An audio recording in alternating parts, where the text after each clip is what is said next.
tal amigos? ¿Cómo están? Bienvenidos a su programa Verdades Divinas. Les saludamos el doctor Salvador Tomasini. Hola amigos. Alejandro Carrega. Hola amigos, buenas noches. Y su servidora Alejandra López. Bueno, comenzamos, doctor. Por favor. Dice, doctor, ¿por qué cuando dijo que en el momento en que pensemos por un instante en Dios, en ese momento nos estamos viendo ahí? Que en el momento en que pensemos en el acto único de Dios, ahí estoy viéndome ahí. Y usted dijo blasfemia, herejía. Bueno, interesante forma de interpretar lo que uno dice. O sea, a veces usamos el chascarrillo, el chiste, o sea, como la broma, como un medio para reafirmar lo que estamos hablando. En cuanto a esto de que donde está Dios estamos nosotros y que viendo a Dios o viendo los actos de Él nos estamos viendo a nosotros, parece una herejía. O sea, pero eso es lo que Jesús nos está hablando, lo que nos está diciendo. Por lo tanto, una vez dicho eso, simplemente digo herejía o blasfemia, como diciendo esto parece una herejía, una blasfemia, pero no es así, ¿no? Entonces, bueno, si lo interpretaron mal, pues lo lamento, pero a veces así me salen espontáneamente las cosas, ¿no? O sea, pero es simplemente broma. Muy bien. A ver, doctor, Dios creó para mí una vida divina. Uh-huh. Si yo en cada acto que haga en la divina voluntad genero una vida divina, ¿qué son esas vidas que tienen que ver con la vida divina que me dio a mí? ¿Son trozos de ella o son independientes? ¿O vidas que no tienen a nadie? Bueno, lo primero es, la vida divina no se crea, que esto quede claro. O sea, se puede ir formando, sí, pero no es creación. Vamos a entender por vida todo el conjunto de actos, el conjunto de acciones que la persona va desarrollando a través del tiempo. Nosotros tenemos una vida humana que ha estado desarrollada a través de toda nuestra historia, desde el momento que fuimos concebidos. O sea, cada acto que hagamos está cooperando a que se vaya desarrollando esta vida humana que tenemos. Pero es una vida humana que está creciendo. O sea, ahorita somos más grandes que ayer. Y no me refiero a edad, me refiero a plenitud de vida. ¿Sí? Nosotros estamos acostumbrados a medirlo en años. Entonces decimos, ya tengo un año más, ya tengo... No, vamos a entender que todo el cúmulo de actos que hicimos el día de ayer, ahorita están conformando nuestra vida. Lo que aprendimos, lo que platicamos, lo que hicimos, el trabajo que hayamos desarrollado. Entonces, la vida divina es exactamente igual, se forma en la criatura. ¿Y se forma a través de qué? A través de actos. Entonces, conforme vayamos viviendo en la divina voluntad, vamos teniendo cada día más actos, pero actos realizados con los atributos de la divina voluntad. Por lo tanto, nuestros actos se convierten en actos divinos. Y eso es lo que va transformando nuestra vida y se va desarrollando una vida divina en cada uno de nosotros. Esto es el punto principal de todo, llegar a formar vida divina en nosotros. Pero al mismo tiempo, en el momento, cada acto que hagamos es la divina voluntad moviéndose toda en el acto. Por lo tanto, si es todo el querer divino, todo lo que Dios hace, todo lo que Dios contiene, todos los atributos, todo lo que es Dios se mueve en mi acto, la pregunta es, que sale. Vida divina. Es una vida divina. Ahora, esa vida divina sirve de alimento para hacer crecer la vida divina que está en nosotros, que se está formando en nosotros. Lo divino no se puede alimentar de lo humano. Se tiene que alimentar forzosamente de lo divino. Entonces, cada acto que nosotros hagamos en la divina voluntad es un acto divino que alimenta y hace crecer la vida divina que se está desarrollando en cada uno. Ahora, esas vidas divinas, aparte de servir de alimento, sirven para que Dios manifieste en cada una de ellas nuevos atributos, nuevas bellezas, nuevas bienaventuranzas. Todo lo que Él tiene en su interior lo va a ir manifestando a través de esas vidas. Dios es infinito, nunca se agotará. Y Dios es siempre nuevo, nunca se repite. Por lo tanto, en cada vida, en cada acto, se desarrolla esa ¿cómo diríamos? Esa manifestación de nuevos atributos, de nuevas bellezas, y que va a servir para gloria de Dios, para darle el amor a Él, la gloria que no le han dado toda la familia humana, pero aparte será como propiedad de la criatura que lo desarrolló para cuando llegue al cielo. O sea, llegando al cielo, se le darán esas vidas porque son de él o de ella, y al mismo tiempo esa manifestación que tienen servirá para bienaventuranza de todos los habitantes del cielo, ángeles, todos los santos. Recordemos que santos son todos los que están en el cielo, no nada más los reconocidos por la Iglesia, sino todos los santos, todos los ángeles, y para mayor gloria y felicidad de Dios.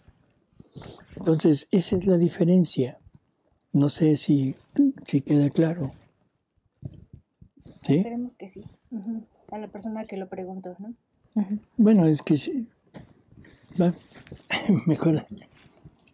Dice, ¿qué puede hacer alguien que vive con un drogadicto si está en peligro de muerte? ¿Quién estará en peligro de muerte? ¿El drogadicto o la persona que convive con él? El drogadicto por la droga que toma, por el daño que se está haciendo, y el que vive con él por la agresividad que se puede desarrollar a través de esa persona.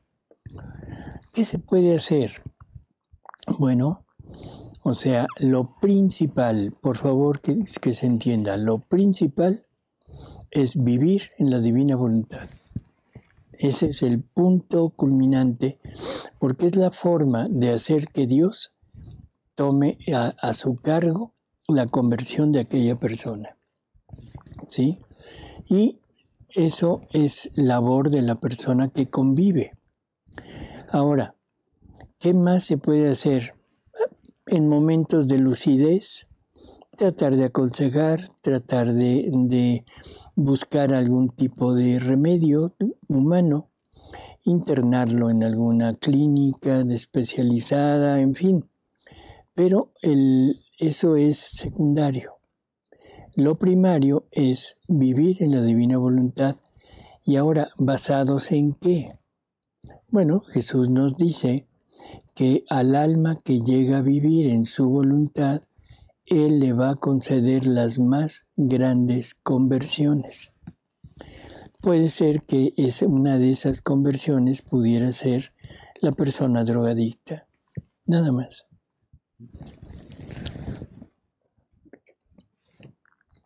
Doctora, al no hacer ayunos porque estamos viviendo en la divina voluntad, ¿estaremos desobedeciendo la petición de Mamita María en Medjugorje? ¿Cuánta razón tiene Jesús al decirnos que no mezclemos lo anterior con lo nuevo? ¿Cuánta razón tiene el Evangelio cuando nos dice que no mezclar el vino nuevo, no poner el vino nuevo en odres viejos? Porque la fuerza del vino nuevo romperá los odres viejos y entonces se desperdicia el vino y se echa a perder el odre.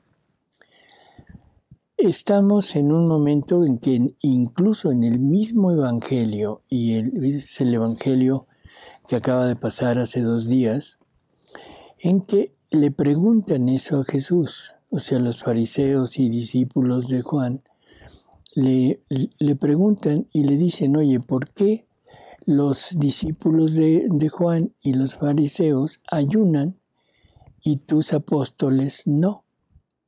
Y entonces Jesús les da una respuesta muy clara, les dice, ¿cómo van a ayunar estando con el esposo?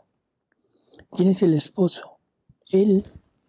O sea, es la plenitud de todo lo que podamos hacer en el mundo, sacrificios, ayunos, penitencias, oraciones, mortificaciones, todo lo que hagamos tiene una finalidad y esa finalidad es llegar a la unión con Cristo.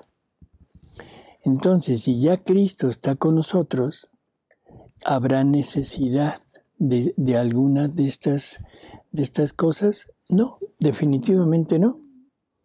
Y luego dice Jesús, cuando les sea quitado el esposo, entonces ayunarán. Bueno, en la divina voluntad es una fusión total de la persona con Jesús. Es una unión en donde el esposo ahora está total y absolutamente fundido con el alma. Forma voy a decirlo de esta manera, forma la unión total como si fuéramos esposos, más que si fuéramos esposos, porque ahora nos estamos convirtiendo en la misma persona. ¿Tendrá caso el ayuno? ¿Habrá necesidad del ayuno? La Virgen lo pide no solo en Medjugorje, sino en Garabandal, en todos lados donde se aparece, nos pide sacrificios, nos pide conversión, nos pide oración. ¿Cuál es la razón?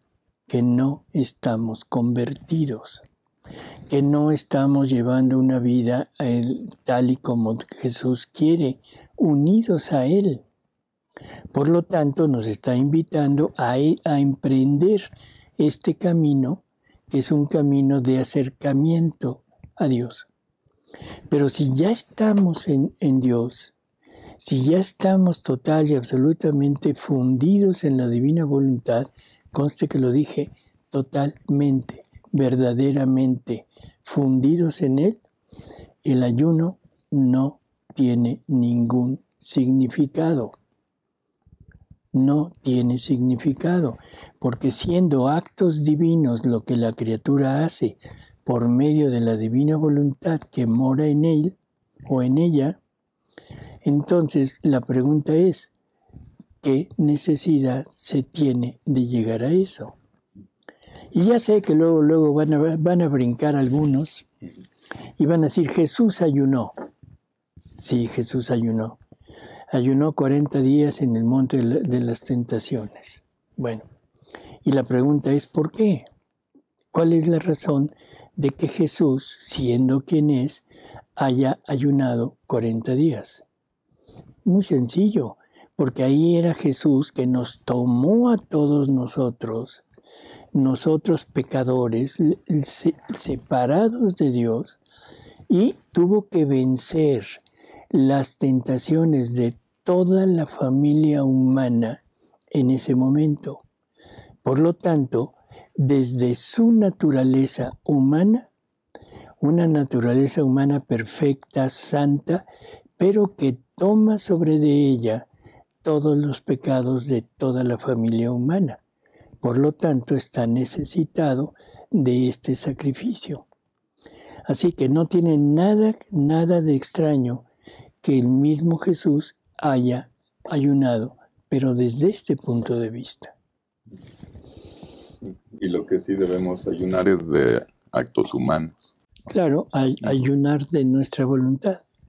Ya desde el Antiguo Testamento, no sé si recuerdan. Tus ayunos me son desagradables, ¿no? Tus ayunos me son ofensa y todo. O sea, ¿por qué? Porque ponemos la parte material como algo fundamental, pero interiormente estamos separados. Termina el ayuno e inmediatamente seguimos con nuestra vida común y corriente. Y esto pasa en todo. Incluso en la parte, por ejemplo, ya de práctica sacramental, y eso lo decía el sacerdote hoy en la mañana, o sea, vamos, comulgamos, traemos a Jesús en nuestro interior y no hacemos más que salir de la iglesia y seguimos siendo los mismos. Y la pregunta es, ¿tienen idea de lo que están haciendo? Total y absolutamente no. Entonces, ¿qué nos admira? Que en este tipo de prácticas hagamos lo mismo. ¿Para qué ayunar si vamos a seguir siendo los mismos? ¿Para qué sacrificarse si seguimos siendo los mismos? Hay que ayunar, hay que sacrificarse, mortificarse desde la voluntad humana para acercarnos a Él. Y una vez llegando a Él, ya las cosas cambiarán. Nadie que llega al cielo ayuna. ¿O si ayunarán allá los santos? Yo creo que Claro que no. Pero bueno. dice, si tenemos la intención de que la divina voluntad reine en mí, ¿ya Dios se encuentra a sí mismo en mí solo con esa intención? Bueno, aquí tendríamos que evocar un poquito el significado de la palabra intención. ¿Qué significa intención? Pues Creo que lo vimos en el programa anterior de Diálogos Divinos. ¿Qué es la intención? Es la voluntad humana llamando a la voluntad divina a obrar junto con ella. Esa es la intención. Entonces, si realmente esa intención es verdadera, no un simple deseo, porque a veces confundimos intención con deseo. Yo tengo el deseo de hacer esto. Le puedo decir, yo tengo la intención de hacer esto. Pero si lo tomo desde el punto de vista que Jesús nos dice, entonces el momento de la intención es mi voluntad humana, llama a la voluntad divina para obrar junto con ella. En ese momento estamos unidos y se está llevando a cabo todo lo que Jesús nos manifiesta en el libro del cielo. Si nos separamos nuevamente, bueno, ahí se pierde otra vez esa unión. Pero los actos que hagamos son actos que quedan en esa perfección, en esa unión total y generan una vida divina. Jesús nos habla mucho de esto en relación con Adán. Adán, a pesar de haber desobedecido, a pesar de haber tirado a toda la familia humana, a pesar de haberle frustrado a Dios su finalidad, porque lo humano sería lo de menos. O sea, le frustró a Dios su reino en este mundo. A pesar de todo eso, cuando Luisa le pregunta a Jesús sobre la santidad que tendrá Adán, le dice que es el santo más santo que existe, porque es el único que tiene actos en la unidad de su querer, o sea, actos hechos en la divina voluntad. Eso nos da una pequeña muestra de lo que quiere decir tener actos en esta unidad con Él.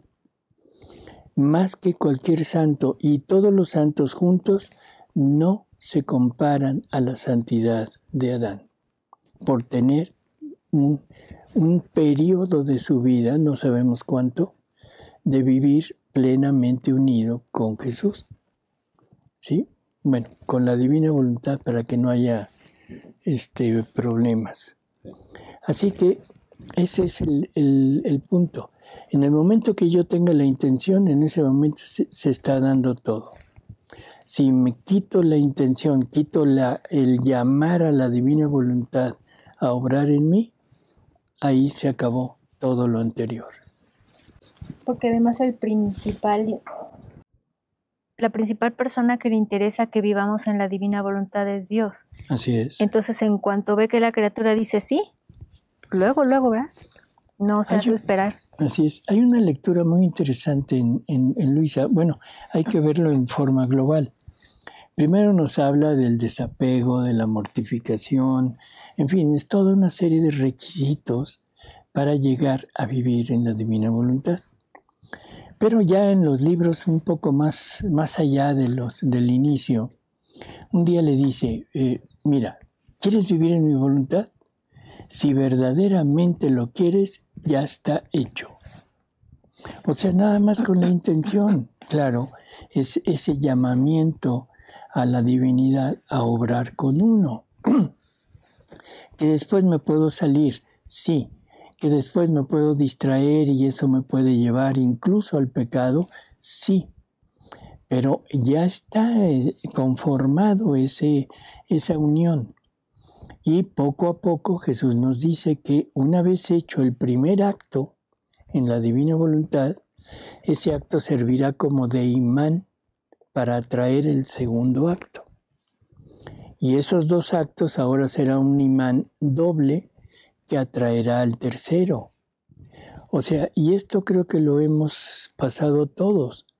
Al principio, bueno, es el gusto, la cosa de emoción, de decir sí quiero vivir en la divina voluntad, pero generalmente pues volvemos a la voluntad humana.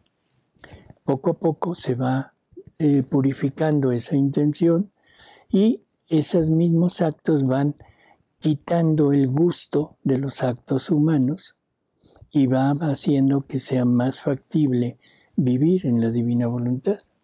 Así que no hay problema. ¿De veras lo quieren? Ya está hecho. Y luego dice Jesús en una lectura también que cuesta más trabajo ya salirse que seguir entrando, ¿no? Así es. Sí, porque ya una vez estando en ese mar inmenso de la divina voluntad, o sea, bueno, se lo dice a Luisa, porque Luisa está afligida igual que siempre, y le dice, ¿qué te quieres salir de mi voluntad? Ya no puedes. Tú ataste tu sí, tu fiat, a un fiat eterno, y ya no podrás salir. Estás en el mar de mi voluntad. Nada para donde quieras. Para adelante, para atrás, para los lados. Sumérgete, haz lo que quieras. Estarás en mi voluntad. Esa es una garantía, ¿no? Porque muchas personas dudan si ya se salieron, si están, si no están, que si siempre sí, siempre no. Así es. Siempre, es la duda de muchos, ¿no? Y siempre la cosa de, sobre todo, de ¿estaré o no estaré? Uh-huh. ¿Viviré o no viviré? Bueno, es una pregunta, vuelvo a repetirlo, o sea que no deberíamos ya de hacer, deberíamos estar con la plena seguridad que mientras mi voluntad quiera estar llamando a la divina voluntad, estamos en ella. Y algo que es importante porque hay muchas personas que ponen mucho énfasis en las virtudes. Ponen mucho énfasis en el comportamiento exterior de la criatura. Ponen énfasis en las prácticas piadosas. O sea, todo eso no es más que la parte exterior, lo que sale como efecto de la vida divina que está llevando esa criatura. Pero recordemos que tenemos un algo en nuestro interior que nos hace diferentes. No puedo decir temperamento porque el temperamento también lo intercambiamos con Jesús. Él nos da su temperamento, que son las formas de actuar, pero en la parte de nuestra acción, de nuestro sentimiento, de la forma de reaccionar, somos diferentes. gente que es muy parca en el mostrar sus cosas, gente que es muy abierta, gente que es muy sensible, gente que no lo es. Eso va a significar un cambio de actitud, pero todo puesto en la divina voluntad. Y también la pedagogía de Jesús, porque le enseñó a Jesús a Luisa desde el principio a la confianza. Tenme confianza. Entonces, si ya yo tengo la intención de vivir en la divina voluntad y Dios es el que también lo quiere, hay que tener esa confianza en que se va a hacer, se está realizando, ya es un hecho. Así es. ¿No? Y esa confianza se basa en creerle a Jesús. Lo que se ha dicho siempre, es muy sencillo decir, creo en Jesús. Pero qué difícil es mostrar esa creencia en nuestra vida. Porque creer en Jesús, hasta el demonio cree en Jesús. Y el demonio cree más que cualquiera. Pero creerle a Jesús, totalmente diferente. Porque ahí es la confianza que me está diciendo la verdad. Recordemos aquello, yo soy el camino, la verdad y la vida. El que no le cree a Jesús, definitivamente no cree en Jesús. Serán pocos. Serán pocos, así es. Doctora, aquí hay un comentario que yo creo que sí es importante decirlo. Dice la persona que escribió, adiós a la enfermedad en el Hijo Divino que reconoce su pecado y corrige. No habrá enfermedad más en su futuro. No, es un comentario que estaba totalmente equivocado, ¿no? Ciertamente el recuperar la divina voluntad, el vivir en la divina voluntad, nos va a conceder parte de los dones que Dios le había dado a Adán. O sea, Dios hubiera querido, o había creado al hombre, mejor dicho, dueño de todo, lo había creado con dones y con atributos prácticamente divinos, le había dado el dominio sobre toda la naturaleza, le había dado el conocimiento de Dios, el conocimiento de la naturaleza y la relación que había entre Dios y la naturaleza. Le había dado la imposibilidad de enfermarse, la imposibilidad de envejecer y la imposibilidad de morir. O sea que íbamos a vivir el tiempo que Él quisiera, o sea, y en un momento dado, cuando Él lo decidiera, íbamos a pasar de este mundo ya al cielo. Todo eso que se perdió, vamos a recuperar en parte estos dones. ¿Qué vamos a recuperar? Primero, la divina voluntad, que yo creo que es el punto principal, porque vamos a poder llegar a llevar vida divina. Nos va a recuperar parte de la ciencia infusa. ¿Qué parte nos va a recuperar? El conocimiento de Dios, conocimiento parcial de la naturaleza de las cosas creadas y la relación que existe entre Dios y las cosas creadas.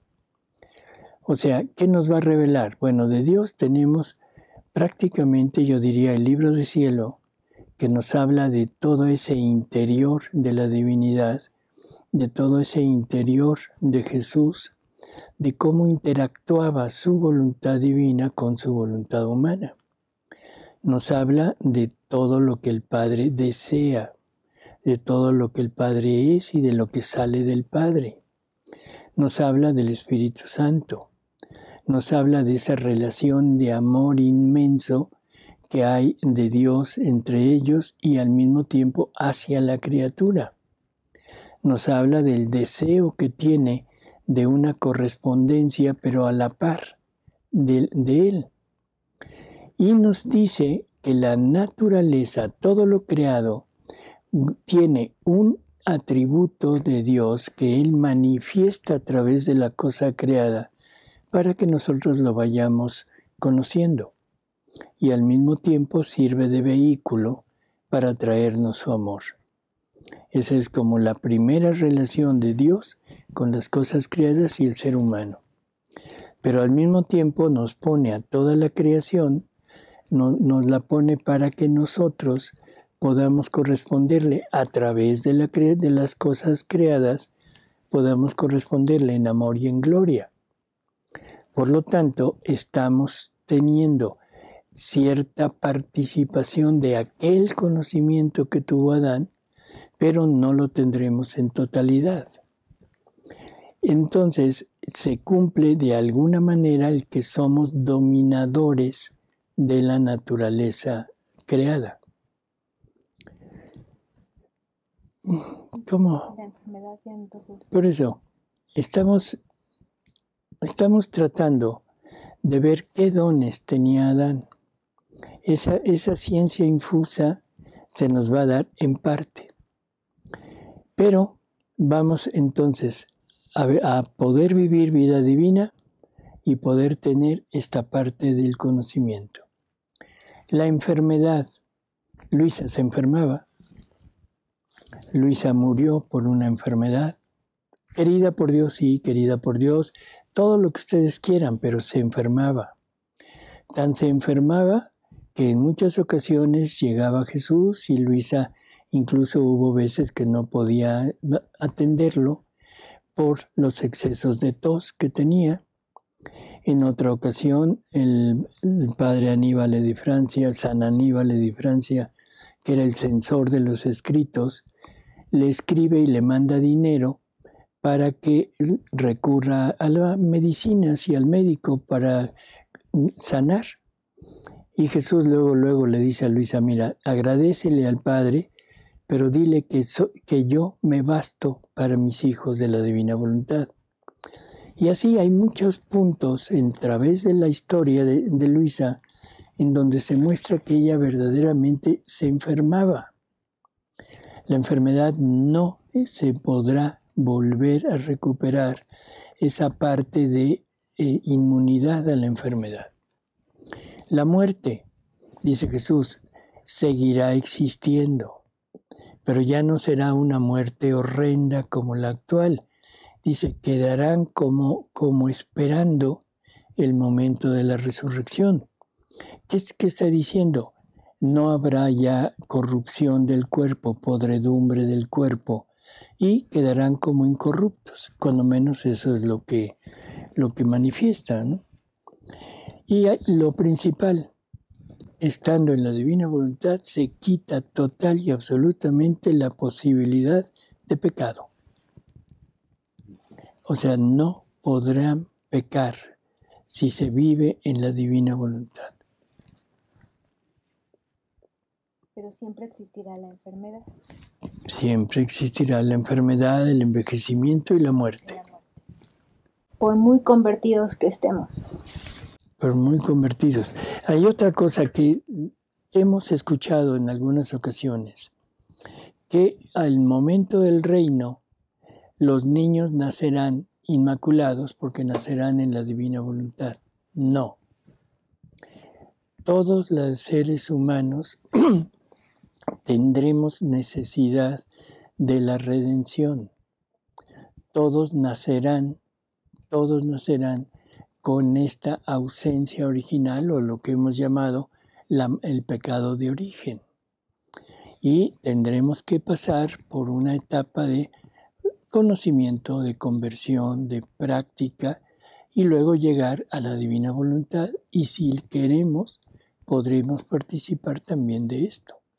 Pero no se podrá quitar esa mancha de origen.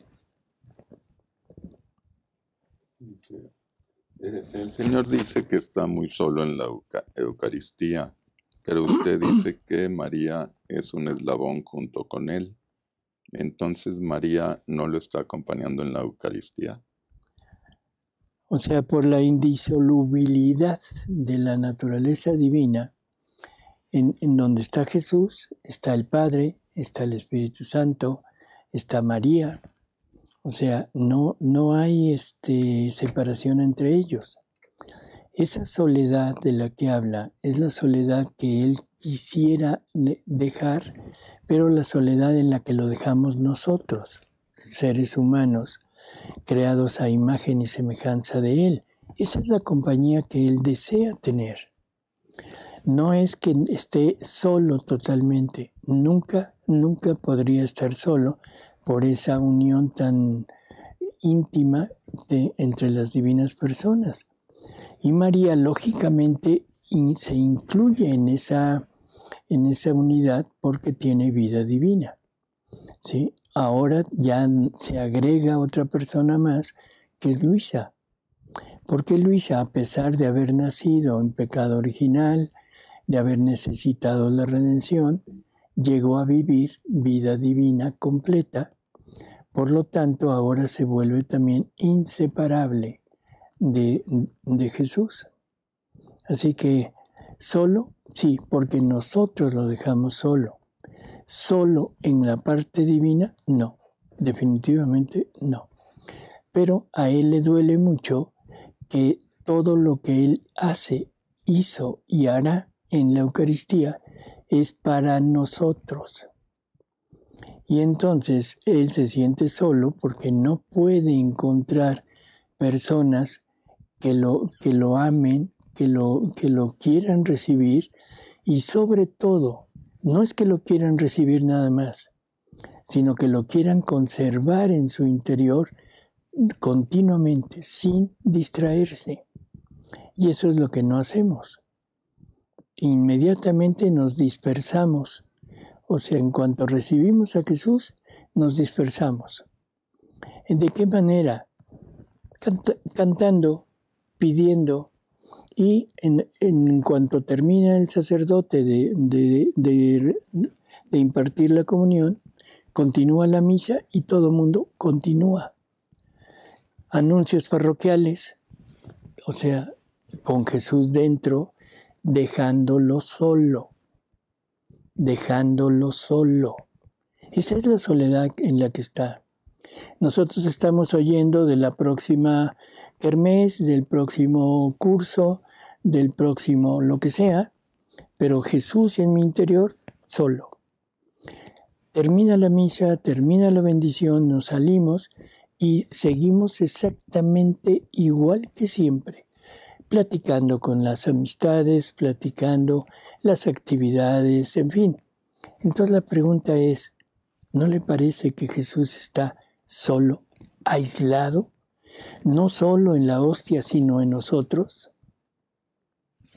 Piénsenlo. Y además él dice que él creó a la criatura para estar en su compañía. Así es, Así para de que le sencillo. hicieran compañía. Uh-huh. Bien, aquí hay otro comentario, doctor, dice... Para comentarios. Pues no entiendo por qué Dios tiene que alimentarse de nuestro dolor y sufrimiento como si fuera un manjar. ¿Qué clase de ser es este? Bueno, el problema es que nosotros no tenemos conciencia clara de lo que es el sufrimiento. ¿Sí? No tenemos conciencia clara de lo que es el sufrimiento. El sufrimiento principal que Jesús nos pide es la renuncia de nuestra voluntad. Ese es el punto culminante. En esa renuncia tenemos ya incluido el sufrimiento de toda la vida de Jesús en nosotros. No lo vamos a sufrir físicamente, no lo vamos a tener al alcance de nuestra conciencia, pero lo tendremos al alcance de nuestro espíritu, sabiendo que en todos mis actos se está llevando a cabo ese sufrimiento, y sobre todo en el sufrimiento de la renuncia a lo mío, que ese es el punto principal. Ahora, las situaciones del mundo, porque ese es quizás a lo que se refiere. La pérdida de un ser querido, la pérdida del trabajo, una enfermedad, una discapacidad, un accidente, en fin, tantas cosas que puede haber, una guerra, un desastre, un huracán, en fin, lo que sea. ¿Jesús lo quiere? No. ¿Jesús lo manda? No. Pero Jesús quiere que eso que se está viviendo se viva en voluntad divina. Y eso sirve como parte de ese desapego de nuestro interior, en donde Él, gracias a ese desapego, puede poner con mayor intensidad su vida y sobre todo hacer más reales sus sufrimientos que tuvo en todo el tiempo que estuvo en la tierra. Así que yo creo que el punto es empezar a entender lo que es el sufrimiento. No lo valoramos como lo que es. Lo valoramos desde el punto de vista humano, en que nadie quisiera sufrir. Pero eso es, vuelvo a repetirlo, por el desconocimiento y por el afán de llevar una vida cómoda, una vida holgada, sin problemas, sin nada. O sea, vivimos en un mundo que debería de ser un holocausto perfecto y completo y continuo hacia la divinidad, en alabanza, en gloria para Él y en amor. Y eso es la renuncia a nuestra voluntad. En el catecismo también nos dice, ¿no?, que tenemos que completar en nosotros los estados y misterios de Jesús. Uh-huh. Ahí entran los sufrimientos de Jesús, ¿no? Y San Pablo nos dijo eso, o sea, que también que necesitamos completar en nosotros. Pero el mundo cree que el acercarse a Dios es que Dios se va a poner tan contento, tan feliz de que le rece un Padre Nuestro, que vamos a vivir plenamente felices. Que no nos va a faltar nada, al contrario, nos va a sobrar. Vamos a tener todo desde el punto de vista moral, espiritual, material. Pero entonces, como ya vi eso, entonces ahora le rezo 2 Padres Nuestros, ¿sí? Para tener más, porque somos insaciables en el tener. Ojalá y fuéramos insaciables en el tener espiritual, porque eso nos llevaría a quitar todo, a despreciar todo y a mortificarnos en todo. Entonces sí, estaríamos realmente teniendo esta ganancia y teniendo este acercamiento total con Él. Dice, el abandono total es diferente a la voluntad cooperante. En la voluntad cooperante desaparece la voluntad divina.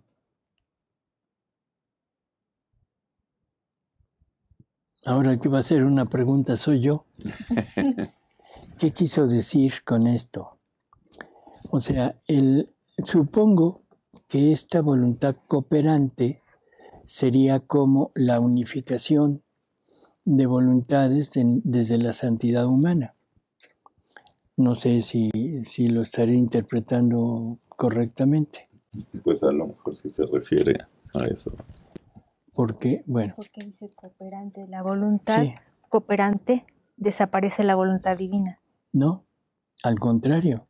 O sea, en el momento que mi voluntad, voy a ponerlo así, coopera en decir, no quiero actuar sola, quiero la divina voluntad actuando junto conmigo. No quiero poner mis atributos, sino que la divina voluntad ponga sus atributos en mi movimiento. Yo le llamaría cooperante a eso, ¿sí? Pero que desaparece la voluntad divina, no, al contrario, ahí aparece la voluntad divina. Espero haberlo entendido más o menos, ¿no? ¿Terminamos, doctor? Bueno, estuvo interesante el programa. Sí, ¿verdad? Sí. Sí, amigos, pues muchísimas gracias por haber estado con nosotros. Agradecemos a Alejandra, Gracias, doctor. a Alejandro, a Paris, Gracias, Ale. ¿sí? Gracias, por su Paris. cooperación de estar aquí con nosotros y sobre todo, como de costumbre, a ustedes, amigos, esperando que continuemos unidos en esta divina voluntad. Muchas gracias, amigos. Buenas noches. Que descansen. Y no se olviden de darle like al programa y compartirlo. Y saludamos a nuestros amigos de Toluca, Colombia, El Salvador, Guerrero, España, Francia, Irlanda, Chile, Paraguay, Canadá, San Luis Potosí, Sonora, Perú, República Dominicana, Bolivia, Arizona, Jalisco, Panamá y Querétaro. Gracias, amigos. Hasta la próxima. Hasta la próxima. Dicen que los libros de Luisa, los originales, son los que tradujo José Luis Acuña. Yo sigo al doctor Tomasini y por medio de él conocí la Divina Voluntad. ¿Tiene pregunta o comentario? Hay otra pregunta abajo, ¿no? María Pérez, que dice que explíquenos sobre la traducción. Bueno, vamos a explicarlo. O sea, en términos generales tenemos que hablar de cosas muy personales, pero yo les diría lo siguiente. Yo conozco la Divina Voluntad a través de José Luis Acuña, eso es definitivo. Yo tengo la instrucción de él en mis primeros pasos en la Divina Voluntad. Cuando se abre la causa de beatificación de Luisa, todos los escritos son puestos a disposición para poder hacer copias de ellos y llevar a cabo una transcripción, o sea, de los escritos al italiano. Tienen acceso muy pocas personas que se iban a encargar de hacer la transcripción. José Luis y yo vivíamos en un lugar en el campo, muy cercanos, o sea, prácticamente mi casa estaba a espaldas de la casa de él. Llevábamos una buena amistad. Un día, ya sé que esto no lo van a creer, pero así sucedió y no importa si lo creen o no. Un día llega José Luis y me dice, fíjate que dicen que me dijeron que el libro 1, la transcripción del libro 1 de Luisa, o sea, se perdió. ¿Lo quieres hacer tú? Me dije, claro que sí. Entonces me da las copias del libro 1 y empiezo a hacer la transcripción. Antes de haberla terminado, y esto es muy curioso, antes de haberla terminado, o sea, llega también José Luis y me dice, fíjate que queremos que hagas toda la transcripción de todos los libros. Para mí fue así un regalo del cielo y dije, claro que sí.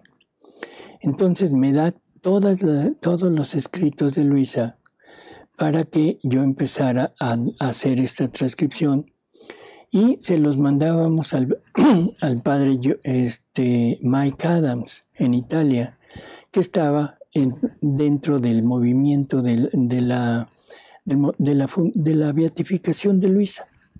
Se lo mandábamos a él o se lo mandábamos al padre John Brown, que era otro participante en este movimiento. Eso es lo que como yo obtengo los escritos. José Luis estaba haciendo una traducción. De repente, o sea, me viene la idea, aquí sí ya fue totalmente mía, de hacer una traducción para mi familia. Entonces empiezo a traducirlo y una amistad me empieza a motivar a ponerlo en internet. Bueno, lo pongo en internet y ya saben lo que pasó. Cuando mucho tiempo después, el padre John Brown se había separado de aquel movimiento y un día me llama para hacer un retiro con él en Arlington, en Texas. Entonces voy y en uno de los intervalos le pregunto y le digo, oye, ¿cuál fue la razón verdadera de que me dieran los escritos? Y me dijo, no sé. Eso fue idea de José Luis.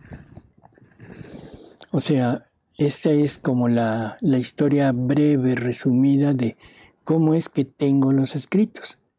Porque se ha corrido la voz de que probablemente yo hice algo indebido, que yo hurté los escritos, pero no había forma de poderlo hacer. O sea, era prácticamente imposible el apoderarse de ellos, porque nada más estaban dentro de la casa de José Luis, de la persona que los tenía, y era una casa en donde siempre estaba habitada. Tendría que haber entrado como un ladrón, llevármelos y hacer yo las copias rápidamente para volverlos y que no se dieran cuenta. Son 36 volúmenes, por favor, no es trabajo de un día ni de dos. Esta es la historia de los escritos. Yo no le niego a José Luis el hecho de que por medio de él conozco, por medio de él me entusiasmo en la divina voluntad, y que ahora sé que fue idea de él compartirme todos los escritos. Lo siguiente, bueno, ya no importa, o sea, ya lo dije por mi cuenta. Después de la transcripción empecé a hacer la traducción y nada más. ¿La transcripción era del italiano de Pueblito al italiano oficial? De Pueblito. Bueno, sí. Se podría entender así, ¿no? Sí, con mucha mezcla del puglés. ¿Sí? El puglés es un, ¿cómo diríamos? Dialecto. Un dialecto en Italia. Pero se pudo lograr esta traducción por medio de una persona que su mamá era de esa región. Entonces, cuando había dudas, se le manifestaba, ella se lo comunicaba a su mamá, y su mamá nos daba la traducción de lo que quería decir. Y ya después se hizo la traducción del italiano oficial al español, que fue lo que también usted hizo las dos cosas. Así es. Y José Luis cuando yo empiezo con esto, o sea, un día se lo comunico, no le gustó mucho la idea de que estuviera yo haciendo esto, pero él iba en el libro 18 y yo estaba empezando a hacer el 19. Entonces me dijo, oye, cuando lo tengas me lo pasas para irlo haciendo más rápido. Sí, pero azares del destino, se entorpeció toda esta comunicación, toda esta cooperación, y bueno, cada quien siguió por su cuenta, ¿no? Desafortunadamente José Luis muere. Yo pienso que esta traducción de él, o sea, es hasta pongamos 20, 21, no sé, y lo que siguió a cargo de su familia, de su hija y de su hijo Bernardo y de su hija Alejandra Acuña. Esa es la historia.